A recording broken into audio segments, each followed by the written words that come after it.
Every seller has a story. I'm Georgia Mampanis, and welcome to our newest episode of the eBay Seller Spotlight podcast, where each month we spotlight sellers with a story to share with us. Our guest this episode started selling casually on eBay in 2006. It was when he attended an eBay event in Philadelphia in 2012 that he realized people were making a full-time career out of it, and it inspired him to dive in full-time. Welcome, Dave Ng. Thank you for having me. I'm excited to be here. Tell us about yourself. What do you sell?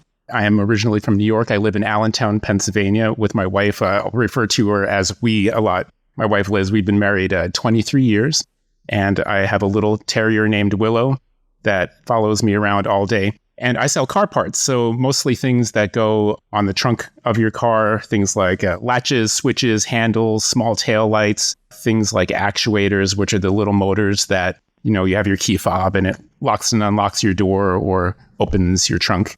And that's it. When did you start selling? I started selling in 2006, just like how a lot of people start. They sell things that you don't need any longer from around your house.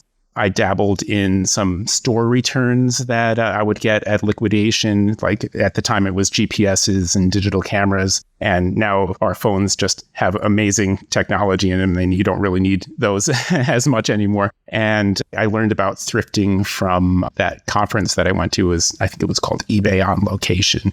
And they did it in different cities. And there was a presentation on thrifting. So I started going to thrift stores. I read a lot on Facebook in those groups.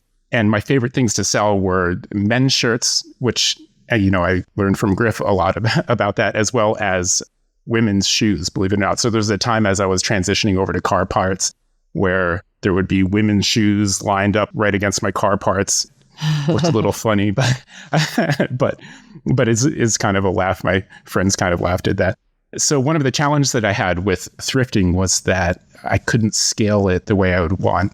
And it was very challenging for me because it takes me a long time to write my listings. I would blame it on maybe ADHD or just being too, anal retentive about my listings. But when you sell car parts, you can a lot of times go and get the same parts over and over again because people need them and they break. So I'm able to hold quantity on my listings and get the pictures the way I want them. And I have one listing where I have over 800 sold on that. And that has been very exciting. Yeah, so it's something that's hard to do, is to hold quantity on items in the used market.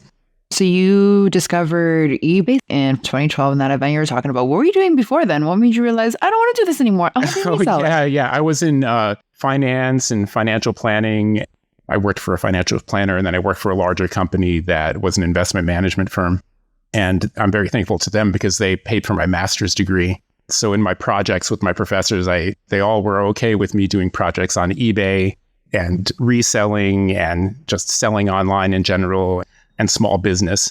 And I learned a lot. So I use all of those skills that I learned from that master's degree now, so I can do my own accounting and my tax filings and things like that. And was really useful and helpful. You started off thrifting, and then you eventually switched to P&A. You had your women's shoes next to car parts. Yes. What was the coolest thing you've sold on eBay? Oh, yeah. I really miss sometimes the finding just rare, interesting things. A local charity was doing a rummage sale.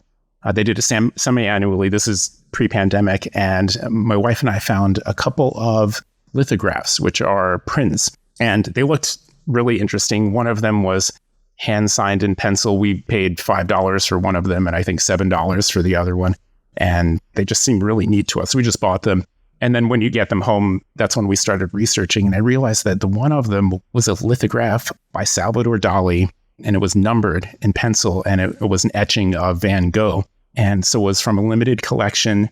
And I didn't exactly know what to do with it because what do you do with it's a little scary to have something that you think has value on it. And so I started doing research, and I used WorthPoint at the time, that website. WorthPoint, they would buy databases from eBay, and they had sales data going back years and years. So I was able to find this print or versions of it, on WorthPoint, and kind of what they sold for back years ago was kind of rare, but they were out there. And I found someone in New York to give an authentication for it. I contacted him, and he had me send him pictures, and he knew right away that it was the real deal. yeah, so I got it listed, and it's a little scary and daunting to list something of a higher value. And then, it was up for a couple of months, and I sold it for $3,000. So that was exciting. You send it off, you pack it as best you can, and you send it off. And I ended up donating some money back to that charity as part of this. And it's kind of the wheel of giving and receiving that I like to keep that moving. And the director of the charity contacted me. She didn't know what was happening, but here's this check from a guy. And she found out that I sell on eBay. And I ended up doing a presentation for her staff on eBay and how to sell on eBay. And it was just kind of a neat experience to do that. Okay. Wow. That's one of the biggest purchases I've ever heard so far. Yeah, it's out there. How do you source your inventory? Do you do this on your own? I do mainly on my own. In Pennsylvania, we have really good self-service salvage yards. So these are big, giant, pretty much parking lots of cars that are eventually headed to the crusher. So they don't mind us. We bring our tools, you pay them $2, and you march in with your tool bags, and you can just handpick the items that you want. And then you go and pay, and then you come home and clean them up and test them and list them on eBay. And this is the first year, though, too, that I've actually had help. He's a college student, and he's game and strong, and he's a lacrosse player. So he's been helping me tell him all about the job, and he's studying business. So we talk a lot about business in the meantime as we're driving around and going to the different yards. So you learn from one another. It's awesome. Yeah, I think so. So little birdie told me you are a top seller of a certain part. Is this something you want to share what it is and why you have so much? Yeah, it is. I've realized this in the listing quality report that you get right from eBay. And the part is actually, it's from the rear of a car. It's roof antennas. So these are like little rubber antennas or shark fin antennas. Do they still have them in today's cars? They do. And I'll tell you what's going on with them. It's because of the GPS and satellite radio that are in cars. So they need kind of like a receiver right on the roof of the car for that. And that's what's in the antennas nowadays. And some of them are more simple than that, but it's because there's so much technology in the cars. I am a number one seller for that category. And they can get quite expensive from, coming from the manufacturers to replace. So I'm sure people are always on eBay looking for a deal, looking for a better price than what the dealer just quoted them for that. And sometimes they're painted, and so you're looking for a color that matches your car. Are those sourced the same way? Yeah, sourced the same way. You go in and you have to get in under the headliner of the car in the back and get them unbolted and unhooked. It's a little tricky to figure out how to do it. That's interesting. A part that I didn't even know still exists on cars. Yes. It's one of the top selling on your store. I love that. Yeah. So Dave, your father was a Chinese immigrant. What are some values that were instilled in you? I personally have a father who was an immigrant, and he always taught me to work 2 jobs. I literally worked 2 jobs all my life, and I got that from him. So I'm curious what you got. Yes, I wanted to ask you about that. We could probably do a whole podcast just on that, being children of immigrants and the things that you learn from them. So there's a couple of things that come to mind when I think of my father. There's that quote, 80% of success is just showing up. He had this consistency to his work. He worked as a cook for 45 years for the same company. And day in and day out, he was just up early in the morning, and he would just go to work. And that's something that, because I've kind of had more jobs than he did that I'm bringing now to eBay, that I'm finally able to have that consistency in my work. It's very important on eBay to be consistent. Things like listing every day, making sure you get your shipping out on time, answering customer questions, offering assistance. Sometimes I send, if I know I might have a potential problem with certain parts, tend to give you issues because they have trouble installing it. Like, I send proactive messages to let them know to contact me, that I can help them with that. And also things like using the site the way eBay wants you to use it, keeping your metrics good, and, issuing refunds promptly. The other thing that I think of for him, he gave me my first camera when I was 12 or 13. It was an SLR, so it had lenses that you take on and off. So I went through all of his camera manuals and books to teach myself photography. He loved photography, and that's something I can still use today. Your listings must look really great. Yeah, I have this light tent that Griff, it's similar to what Griff recommended, where there's LED lights inside of it, and you don't have to do much editing when you have a softbox like that with lights in it. Your light is consistent from picture to picture. And I even have my camera tethered to my computer. So when I take pictures, they just show up on my computer ready to list. It's not It's a little overkill, I think, but it's how I like to do it, and it makes things flow very easily to do listing. What was the biggest thing you were able to purchase with your eBay funds? Oh, yes. So my wife and I, we made this pact. We realized how much we spent on cars over the years, tens of thousands of dollars.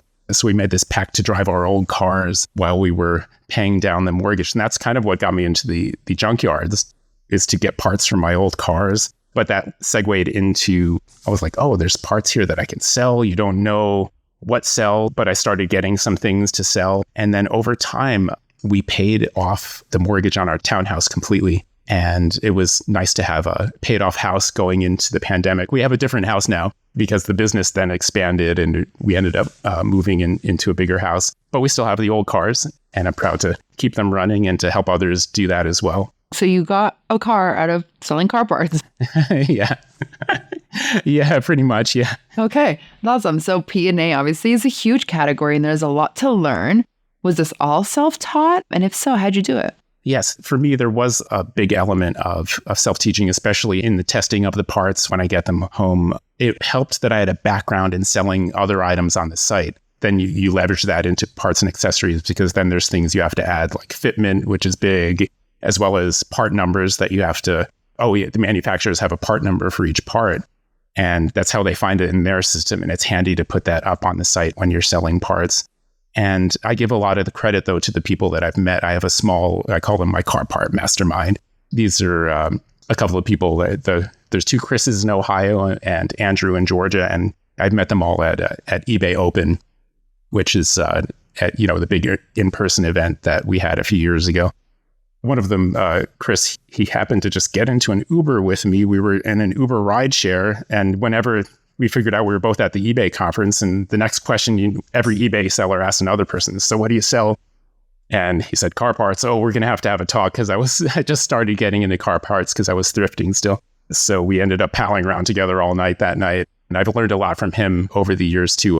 He teaches me something like, you got to ask so much until you get a no. And he even taught me how to do some research, because there's a lot of data right on eBay. So you go into completeds, you look at the cars that you're looking at and the parts that sell off of those cars, as well as there's some data from Terapeak now, which has been really good that we have access to that. And that's helped as well. So aside from teaching yourself, you go directly to eBay and the eBay community, which is awesome. Dave, where can we find you in your store online? Okay, so my eBay user ID, the store is called Autolatch. You can find me on YouTube as well with that same name, Autolatch. YouTube? Yes. I did not creep your YouTube. Okay. No, it's okay. I've just started doing it, and just this year, and it's been really fun. So I'm starting to put up little tutorial videos about how to take off the parts, because I've learned little tricks over time with how these parts get, removed from the car. And so I wanted to make sure I have a link to that in the eBay listing. So there's a linking and backlinking, but I'm going to try to get more into that and have, ideally, it's a big task, but ideally to have a video for every part that I'm selling. And I'll start with the ones that sell the best. Amazing. So it's a little manual for sellers. I love that. Yeah. Well, Dave, thanks so much for joining us today. This is so awesome. Thank you for having me. Dave Ng sells on eBay under the store name Autolatch. Shop his store for your car maintenance need. We hope you'll join us on our next episode, where we'll shine the spotlight on another seller with an amazing story to share. I'm your host, Georgia Mampanis. Jim Griffith is our editor-in-chief. The eBay Seller Spotlight podcast is produced by Libsyn and Podcast 411.